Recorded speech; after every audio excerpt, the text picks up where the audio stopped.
کوئی شاپر بریانی سے بھرا ہوا ہو, اللہ کو برا نہیں لگے گا. تون کسی کی دیگ کی طرح بھری ہوئی ہو, اللہ کو یہ عمل بہت, اب بولا نہیں جا رہا. دیکھو ابھی شادیوں کی بات کرتا فوراً 4 پہ انگلیاں اٹھا لیتے ہیں, نہیں آ رہی نا بات. سب سے زیادہ جو برتن جو انسان کا پیٹ اور معدہ ہے نا, اللہ کو یہ بھرا ہوا برا لگتا ہے, بالکل بھی اچھا نہیں لگتا. تو زیادہ کھانا, پھوڑنا, پیٹ بھر کے کھانا, اس سے پتہ چلتا ہے یہ صحت کے لیے مفید نہیں ہے. ہوتا تو اللہ حکم دیتے جب بھی کھاؤ اتنا کھاؤ کہ تمہیں اسٹریچر پہ لوگ اٹھا کے گھر لے کے جائیں. ایک بدعتی مولانا صاحب تھے, ان کا جب انتقال ہو گیا نا تو کسی گھر میں تیجے کی دعوت تھی. تیجا 40واں ہوتا ہے نا مردوں کے کھانے, پتہ نہیں کیسے حلق میں کیسے اترتے ہیں مردوں کے کھانے. لوگ میت کے کھانے عجیب سے ہی ہوتے ہیں یار, کھاتے کیسے ہیں. تو تیجے کا کھانا تھا کسی کے ہاں, تو بچوں کی ماں نے بولا کہ بیٹا آج تم بریانی کھانے جا رہے ہو, کل شریف کی بریانی ہے, سویم کی بریانی ہے, دیکھو اپنے باپ کی روح کو تکلیف نہ پہنچانا, ایسے کھانا جیسے تمہارا باپ کھایا کرتا تھا, تمیز سے کھانا, پھوڑ پھاڑ کے آنا, تاکہ تمہارے باپ کی روح کو قبر میں کیا ملے, سکون ملے. بچے گئے,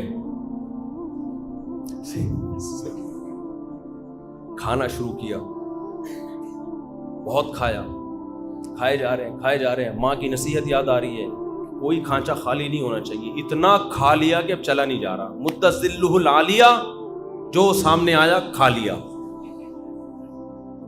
دامت برکاتہم العالیہ, جو ملا کھا لیا. کھا کے جب یہاں تک اب چلا ہی نہیں جا رہا, تو ان کا خیال ہوا اب 2 بندے نا ان کو سہارے پہ لے کر آ رہے ہیں, پاؤں گھسٹ رہے ہیں زمین. ان کا خیال ہوا ماں کی طرف سے آج شاباش ملے گی. جب گھر میں گئے ماں نے ایک تھپڑ لگایا, بغیر تو تمہارا باپ اسٹریچر پہ لوگ اس کو اٹھا کے لاتے تھے اور تم چل کے آ رہے ہو, تم نے باپ کی روح کو تکلیف پہنچائی. یہ تو ایک چٹکلا ہے, لیکن آپ شادیوں میں کھانے کا حساب کتاب دیکھو, بہت افسوس ہوتا ہے. میں آپ لوگ کے علاوہ کی بات کر رہا ہوں, آپ کو تانے نہیں دے رہا. خدا کے بندو اپنی پلیٹوں میں اتنا بھرا کرو جتنا تمہارا پیٹ ہے, اتنا بھر لیتے ہیں بعض لوگ ہوس میں کہ کہیں اگلی ٹرپ میں ختم نہ ہو جائے. عزت کے ساتھ 2 نوالے کھا لینا جس میں آپ کو لیگ پیس نہ ملے, یہ ان بھری ہوئی پلیٹوں سے جس میں کوئی کیمرہ لگا کے دیکھ رہا ہو تو آپ کی عزت جائے. خدا کی قسم یہ 2 نوالے بہتر ہیں اس سے. تو اللہ تعالیٰ کیا چاہتے ہیں, مسلمان طبیعت سے پھوڑا کریں یا تھوڑا کھایا کریں. تو ہماری جو نیچر ہے نا, جو قدیم مذہب ہے, قدیم مذہب اسلام ہے, روزے ہیں, اس میں کم کھانا ہے, زیادہ کھانا نہیں ہے. انسان جب دنیا میں آیا کم کھاتا تھا, بعد میں پھوڑنا پھاڑنا شروع کیا اس نے. اللہ ڈاکٹروں کو بھی ہدایت دے, ہم سے تو اچھے ہی ہوں گے, میں میڈیکل سائنس میں ٹانگ نہیں اڑاتا, ڈاکٹروں کی فیلڈ ہے. جب کو غریب آدمی بھی جائے گا, یہ بھی کھا لو, وہ بھی کھا لو, یہ بھی کھا لو, یہ صبح یہ کھایا کرو. ہم جب اسکول میں پڑھتے تھے تو سائنس کا ٹاپک جب آیا نا, تو اس میں ناشتے میں کیا ہونا چاہیے, یہ اتنے مکھن, اتنے ڈبل روٹی, اتنے فلانا, اس پہ ڈبل روٹی بھی ہوتی تھی اس میں. اب تو شاید ڈبل روٹیاں نکال دی ہیں ڈاکٹروں نے. پھر دوپہر یہ ہونا چاہیے, پھر شام کو یہ ہونا چاہیے. ہم نے کہا بھائی یہ کیا کر رہے ہیں, یہ کیا کھلا رہے ہیں ہم کو. لیکن ہم سمجھتے تھے کہ یہ ضروری ہے صحت کے لیے. ہمیں قرآن میں, حدیث میں 2 ٹائم کے کھانے کا تذکرہ ملتا ہے. ناشتے کا لفظ عربی زبان میں, قدیم عربی میں نہیں ہے, یہ بعد میں آیا ہے. یہ گوروں کے, انگریزوں کے دنیا پہ جب حکومت ہوئی ہے نا, اس کے بعد ناشتہ بھی آیا, چائے بھی آئی, بسکٹ بھی آئے, ڈبل روٹیاں بھی آئی. یہ مسلمانوں کا کلچر نہیں ہے. ہمارا کلچر نمکین لسی تھا, کولڈ ڈرنک نہیں تھا. ہمارا کلچر روٹی تھی, اور وہ بھی بغیر چھنے آٹے کی روٹی, چکی کے آٹے کی روٹی. باپ دادا سے پوچھ لو اپنے, ڈبل روٹیاں ہمارا کلچر نہیں تھا. یہ گوروں کے آنے کے بعد ہم, کیونکہ وہ تو ہم تو اسلام کو فالو کرتے تھے نا, ہمارے باپ دادے. ہمارے حضرت فرمایا کرتے تھے ہم ناشتہ جانتے نہیں تھے ہوتا کیا ہے. ہمیں تو بعد میں جب انگریز آیا ہے نا, ہمارے باپ دادے بتایا کرتے تھے. وہ اس وقت بھی ہمارے حضرت کے دور تک ناشتہ کا رواج نہیں تھا. اب صبح اٹھ کے کہتے ہیں کھانا بہت ضروری ہے, خالی پیٹ نہیں رہنا چاہیے. کچھ بھی نہیں ہوتا میرے بھائی خالی پیٹ سے. بھوک سے لوگ نہیں مرتے, بہت کم ریشو ہے بھوک سے مرنے والوں کا. جتنے لوگ مر رہے ہیں نا, کھا کے مرے ہیں, سارے کھا کے مرے ہیں. شوگر بھوکا رہنے سے ہوتی ہے, کھانا کھانے سے ہوتی ہے.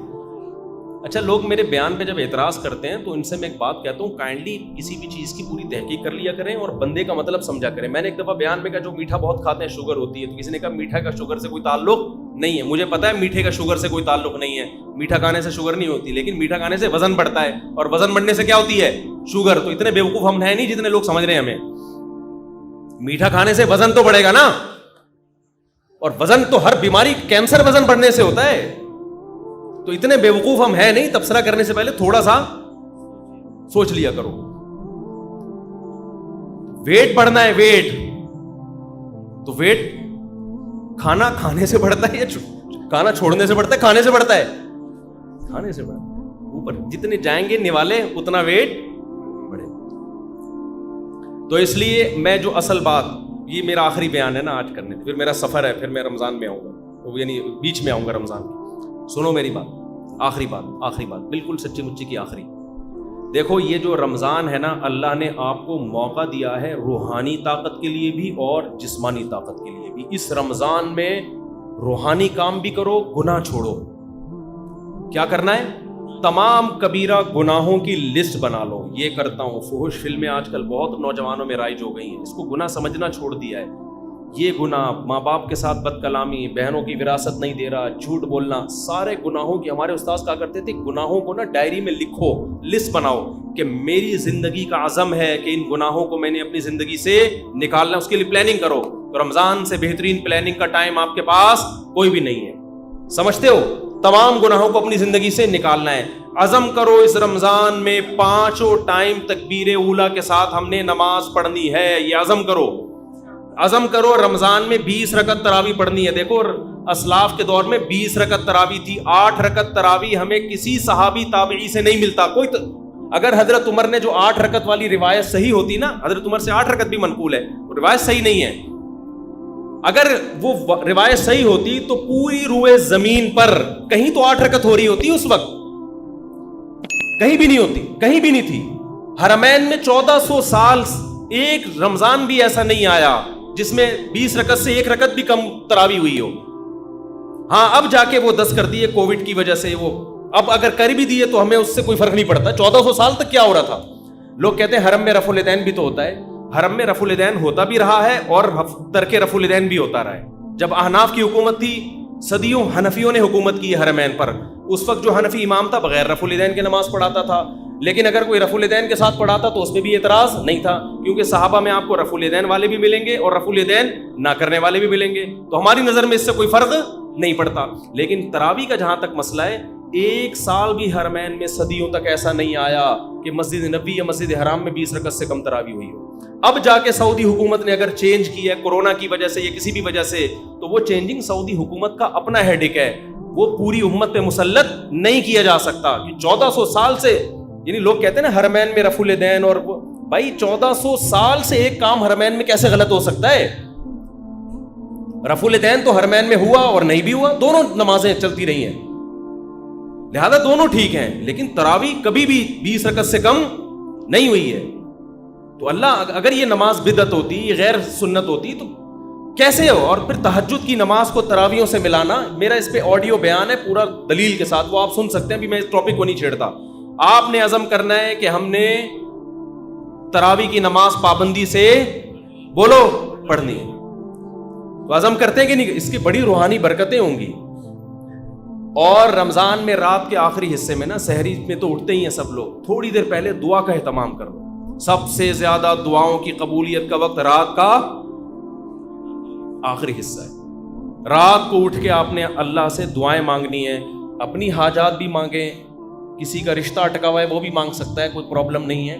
لیکن زیادہ فوکس آپ نے کرنا ہے ہدایت, کہ اللہ میں نے جو گناہوں کی لسٹ بنائی ہے نا, میری زندگی کو کیسا کر دے, چینج کر دے. داڑھی کی توفیق دے دے مجھے, مجھ سے سود چھڑوا دے, مجھ سے یہ برائیاں, میں فحش فلمیں دیکھتا ہوں, اے اللہ یہ عادت مجھ سے, اگر کوئی دیکھتا ہے یہ عادت مجھ سے چھڑوا دے.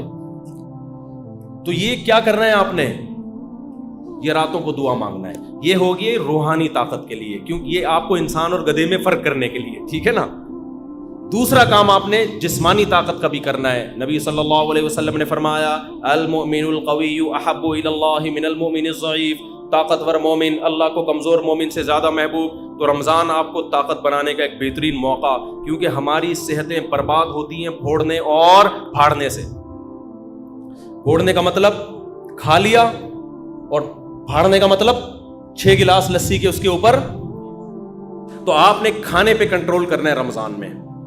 اللہ تعالیٰ آپ کو عادت ڈال دیتے ہیں کہ صبح سے لے کے شام تک آپ بھوکے رہتے ہیں. عام دنوں میں یہ پاسبل نہیں ہوتا, بھوکے رہنے کی عادت پڑ جاتی ہے. تو اس عادت کو مینٹین کریں, بھوکے رہنے سے کوئی نقصان نہیں. اچھا یہ ذہن میں رکھو, بہت سے لوگ کہتے ہیں رمضان میں ہمیں کمزوری ہو رہی ہے. کمزوری نہیں ہوتی, کیونکہ ہمیں میٹھا کھانے کی عادت پڑ چکی ہوتی ہے. گلوکوز لیول سے, گلوکوز ہر وقت باڈی میں بھرا رہتا ہے, تو میٹھا بھی ایک نشے کی طرح ہے. جب وہ نہیں ملتا تو انسان کو پریشانی ہوتی ہے, اس پریشانی کو وہ ویکنیس سمجھتا ہے. جن کو میٹھے پھوڑنے کی عادت ہے نا, روزانہ 6 لڈو کھاتے ہیں, ان کو جس دن 5 لڈو ملے نا, ان کو کمزوری محسوس ہوگی. مجھے لڈو کھانے کی عادت نہیں ہے, مجھے لڈو نہ ملے مجھے کوئی کمزوری نہیں ہوتی. تو میٹھے کی عادت پڑتی ہے, تو جب وہ میٹھا نہیں ملتا تو کمزوری محسوس ہوتی. وہ کمزوری نہیں ہوتی, وہ کمزوری کے نام پہ دھوکا ہوتا ہے. اس کا حل یہ کہ چھوڑ دو تو یہ ٹھیک ہو جاؤ گے. نہیں یاری بات میرا خیال ہے. تو آپ نے کیا کرنا ہے بھائی, صبح سحری میں پھوڑو نہیں, تمیز سے کوئی تمیز کی چیزیں کھا لو, اور افطاری میں بھی تمیز سے تمیز کی چیزیں کھا لو. وہ میں تمیز کی چیزیں بتا نہیں رہا آپ کو کیا ہے, وہ ڈاکٹروں سے پوچھ لو, حکیموں سے پوچھ لو, وہ میں نہیں بتاؤں گا کیونکہ میرا شعبہ نہیں ہے. ہو سکتا ہے پکوڑے والوں کا بزنس بند ہو جائے, سموسے والوں کا بیچاروں کا, کہہ رہے ہیں رمضان میں تو ایک ہمارا بزنس چل رہا تھا, ہمارے کیوں بزنس پہ لات مار رہے ہو. تو آپ 2-3 چیزوں پہ تھوڑا کنٹرول کر لیں, ایک آئل اور ایک چینی. سمجھتے ہو, کوکنگ آئل کو چھوڑ دو, نکال دو اپنے سے. یہ کوکنگ آئل جو بازار کی چیزیں جو بھی آ رہی ہیں نا, یہ خوب سمجھ لو یہ بزنس ہے, اس کا آپ کی صحت سے کوئی تعلق نہیں. کل میں نے دیسی گھی اپنے گھر میں خود نکالا, میں نکالتا رہتا ہوں, حالانکہ مجھے گفٹ میں بھی لوگ دے جاتے ہیں دیسی گھی, پھر بھی میں گھر میں اپنے ہاتھوں سے نکالتا ہوں. میری گائے ہے, میری بکری ہے, اسی کا بکری کا گھی بھی نکالا اور گائے کا گھی بھی نکالا. کل میں نے اس کا ولاگ بنا کے سوچ رہا ہوں چینل پہ ڈال دوں, بنا لیے, سوچ رہا ہوں چینل پہ ڈال دوں. اور اس میں بتا رہا ہوں کہ میں گھی نکالنے کے طریقے نہیں بتا رہا, یہ نیٹ پہ آپ کو بہت اچھے مل جائیں گے. میں صرف یہ بتا رہا ہوں کہ آپ گھر میں جب فارغ ہو نا, تو ان ایکٹیویٹیز میں اپنے آپ کو کھپائیں. PUBG سے آپ کی جان چھوٹ جائے. ایک واشنگ مشین لے لے, 10-15 ہزار کی پلاسٹک کی آتی ہے. جلدی بتا دوں, دودھ بوائل کیا آپ نے, ملائی نکال کے جمع کرتے رہیں, گھر والوں سے کہیں, وہ جب فریزر میں اوپر جمع ہو جائے گی تو پھر ایک دن نکال کے اس کو واشنگ مشین میں الٹا کر کے ڈال دیں, اور آپ اللہ بھلا کریں, نیٹ پہ سارے طریقے آپ کو مل جائیں گے. اور پھر آپ نے جلدی سے اس میں ٹھنڈا پانی ڈالا اور واشنگ مشین کو ڈرن کر کے گھما دیا, اوپر مکھن آ جائے گا, مکھن نکال کے گرم کیا, گھی. پہلے زمانے میں یوں کر کے نکالتے تھے, اس میں اپنا گھی زیادہ نکلتا تھا, گائے کا گھی کم نکلتا تھا. اب یہ سہولت سائنسی ترقی سے ہو گئی ہے کہ واشنگ مشین پلاسٹک کی لے لیں یا کوئی بھی اسٹیل کی, ڈرن گھمایا, نکال لیں. جب تک دکانوں سے اور بازاری چیزوں سے اپنی جان نہیں چھڑاؤ گے, صحت گئی تیل لینے, ٹھیک ہے نا. اور اب تو ڈاکٹر بھی کہہ رہے ہیں دیسی گھی کھاؤ بھائی, ڈاکٹر بھی کہہ رہے ہیں کہ یار یہ آرگینک چیزوں پہ آ جاؤ. تو یہ کام کریں گے, ذہن بھی خوش رہتا ہے انسان کا اس سے, اور فضول ایکٹیویٹیز سے بھی بچا رہتا ہے آدمی. تو اب تو ڈاکٹر بھی کہہ رہے ہیں کہ گائے گھر پال کے دودھ پی لو تو ٹھیک ہے, بازار کے بھینس کا کوئی بھروسہ, ٹیکے لگا کے پتہ نہیں کیا نکل, خیر ڈبوں سے پھر بھی بہتر ہے. تو آپ رمضان میں نا میٹھا کم کر کے اپنی صحت کو بہت اچھا بولو کر دو. بازاری چیزیں کیا کر دو, چھوڑ دو. شربت پینا ہے تو شہد اور لیمن ڈال کے پی لیا کرو. میں بھی چینی پی لیتا ہوں, اتنا نیک میں بھی نہیں ہوں جتنا ممبر پہ لگ رہا ہوں آپ کو, لیکن کوشش تو کر سکتا ہے نا انسان, باتیں تو اچھی کرے نا آدمی.